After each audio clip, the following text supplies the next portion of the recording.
जयपुर मूर्ति कला का सबसे बड़ा केंद्र है। ये देखने में आता है कि भारी मूर्तियां बहुत सस्ती होती हैं और छोटी मूर्तियां बहुत मूल्यवान। कारण पूछिए तो मूर्तिकार कह देते हैं कि मूल्य ना तो वजन का है और ना पत्थर का, कीमत कला की है। श्री सद्गुरुदेव जी महाराज की मूर्ति भी किसी साधारण कलाकार की बनाई हुई नहीं थी। श्री सद्गुरुदेव जी महाराज की मूर्ति भी किसी साधारण कलाकार की नहीं, इस मूर्ति को सारे जगत की मूर्तियां बनाने वाले महाकलाकार ने स्वयं अपने हाथों से बनाया और सजाया था। यह मूर्ति, यह स्वरूप बनाते समय उस देवादिदेव के सामने यह बात लक्ष्य बन गई कि मेरी कला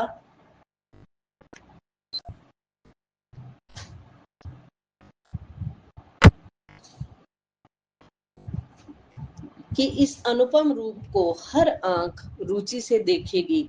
इसलिए यह ऐसी मूर्ति होनी चाहिए जो आंख उठे, इसके चरणों पर झुक जाए।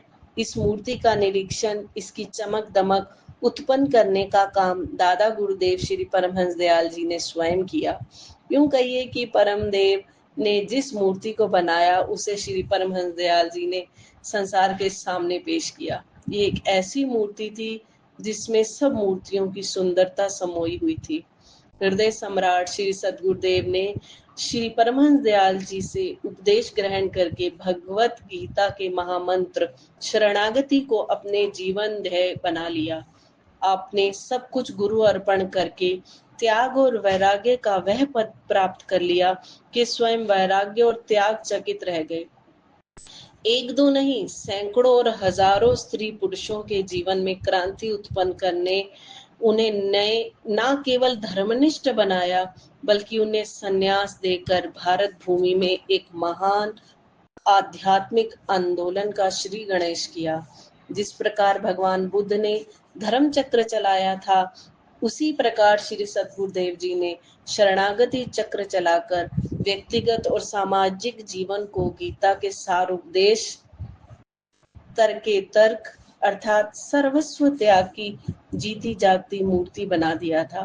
भगवान बुद्ध के पश्चात उनके कार्य की महानता हिंदू शास्त्रों में बहुत सीमा तक जगत गुरु आदि शंकराचार्य के कार्य की महानता से मिलती जुलती है।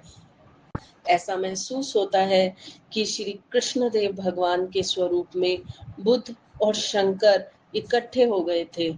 इसमें चैतन्य का वैराग्य भी था, परमहंस रामकृष्ण की करुणा, श्री गुरु नानक देव जी की साधना और स्वामी दयानंद की गुरु निष्ठा भी ओतप्रोत थी। श्री सद्गुरुदेव जी अवतारी महापुरुष तथा जन्म सिद्ध योगेश्वर थे। उनका सारा जीवन चमत्कारों से परिपूर्ण था। उत्तरी पश्चिमी सीमा प्रांत प्रदेश फ्रंटियर का वह क्षेत्र निर्दयी पठानों की भूमि है। यहाँ लोग बात बात पर खंजर चलाने और गोली मारने पर उतर आते हैं। जहाँ इंसानी खून पशुओं के खून से भी सस्ता समझा जाता था, ऐसे भयंकर क्षेत्र में उस सिद्ध पुरुष और चमत्कारी दिव्य ज्योति ने मनुष्य रूप में जन्म लिया। पत्थरों से फूल पैदा हो गए। हिंसकों के देश में अहिंसा का अवतार, घृणा करने वाले लोगों में प्रेम का संदेश देने वाले प्रेमा अवतार का आविर्भाव हो गया। यह चमत्कार नहीं था तो क्या था?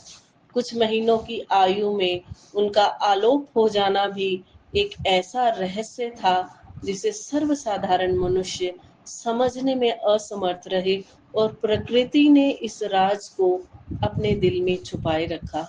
इस बाल योगेश्वर ने हजारों मील दूर परिव्राजक लंगोट बंद अवधूत बाबा के समान, वायु के झोंकों और सागर की लहरों के समान बेरोक टोक स्वतंत्र साधु जीवन व्यतीत करने वाले श्री परमहंस दयाल जी को बिहार से अपने पास सीमा प्रांत में खींच लिया।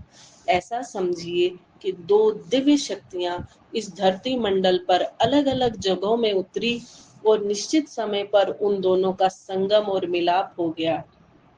गंगा यमुना के इस संगम ने भारतवर्ष में ही नहीं, सुदूर लंका तथा उत्तर में नेपाल तक आध्यात्मवाद का प्रचार प्रसार किया। यह भी कुछ कम चमत्कार नहीं था कि जहाँ श्री परमहंस दयाल जी बहुत कम बोलते थे और अपने आप को संसार की दृष्टि से छुपा कर रखते थे, सत्संग प्रचार भी अधिक नहीं करते और ना ही सर्वसाधारण व्यक्तियों को संन्यास भेज देते थे। वह उनके आध्यात्मिक उत्तराधिकारी ने अपने सत्संग प्रचार से क्रांति ला दी और ना जाने कितने ही स्त्री पुरुषों को संन्यास भेज दिया, जिसकी ठीक संख्या का पता किसी को भी नहीं।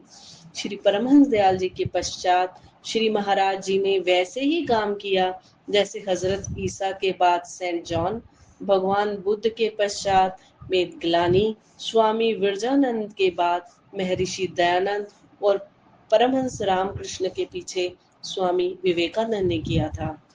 सनातन हिंदू धर्म में अवतारवाद का विशेष महत्व है। आत्मा परमात्मा की अंश है।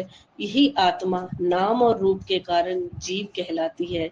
मोह माया के कारण जीव आवागमन के चक्कर में फंसे रहते हैं। जीव तीन तापों आदि देवी आदि भौतिक और आध्यात्मिक से सदा पीड़ित रहते हैं। जीवों को संसार बंधन से छुड़ाने के लिए आदि ब्रह्मा समय समय पर अवतार धारण करता है। श्री रामचरितमानस में भगवान शिव पार्वती के प्रति कहते हैं, जब जब होई धर्म कै हानि, बाढ़हि असुर अधम अभिमानी, करहि अनीति जाय नहीं बरनी, सीदहि विप्र धेनु सुर धरनी, तब तब धरी प्रभु विविध शरीरा, हरहि कृपा निधि सज्जन पीरा। अर्थात जब धर्म की ग्लानि होती है, दुष्ट नीच और अभिमानी व्यक्ति बढ़ते हैं और वे ऐसा न्याय करते हैं कि जिसका वर्णन यहाँ हो सके, तथा ब्राह्मण, गौ, देवता और पृथ्वी कष्ट पाते हैं। ऐसे समय दया के भंडार प्रभु भांति भांति के दिव्य शरीर धारण करके सज्जन व्यक्तियों की पीड़ा हरते हैं। श्रुति भगवती और ऋषियों महापुरुषों ने अवतारवाद के कई कारण बताए हैं। सच्चिदानंद ब्रह्म नित्य और निमित्त रूप से इस धराधाम पर अवतीर्ण होते हैं। भगवत चरण अनुरागी संत जन नित्य अवतार के रूप में अपनी अलौकिक लीलाओं और सदुपदेशों से दुखी मानवता का कल्याण करते रहते हैं। संत महापुरुष लोक कल्याण तथा जगत उद्धार के लिए इस धरती पर मानव शरीर धारण करते हैं। अज्ञान अंधकार से भटक रहे देव अभिमानी नाम रूप के चक्कर में फंसे मनुष्यों को वे मन इंद्रियों के घाट से ऊपर उठाकर घट में निज स्वरूप का दीदार करवाते हैं। मानव जीवन का परम लक्ष्य है अपने आप को जानना। दयालु संत जन यही लक्ष्य बोध कराते हैं। श्री सतगुरुदेव जी के रूप में ब्रह्म विद्या का वह प्रचंड सूर्य उदय हुआ, जिसने आन ही आन में अपनी ज्ञान रश्मियों से हजारों लाखों अपनी बिछड़ी रूहों निज आत्माओं को मोह पाश से मुक्त करके उन्हें निज स्वरूप की प्राप्ति करवाई।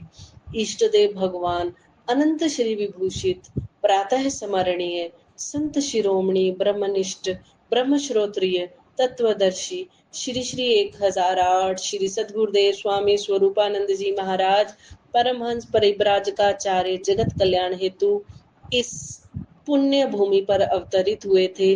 श्री महाराज जी के संत अवतार धारण करने के उद्देश्य की चर्चा इन शब्दों में की गई है। कली कुटिल जीवन निस्तारण को स्वामी संत रूप धर के, आत्म को दर्शावत मल धोए हैं तन मन के। कली कुटिल जीवन निस्तारण को स्वामी संत रूप धर के, आत्म को दर्शावत मल धोए तन मन के। बोलो श्री स्वामी स्वरूपानंद जी महाराज की जय। हे परमहंस दयाल,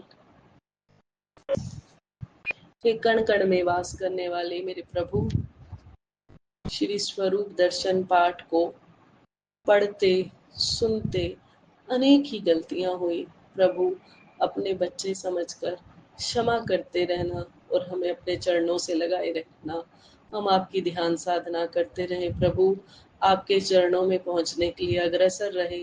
हे मेरे मालिक, मृत्यु के आने से पहले आप हमें मिल जाएं, यही विनती है प्रभु, यही विनती है। इस घोर कली काल में हमें अपनी छत्र छाया में बिठाए रखना। बोलो जयकारा, बोल मेरे श्री गुरु महाराज की जय। बोलो श्री सद्गुरुदेव महाराज की जय।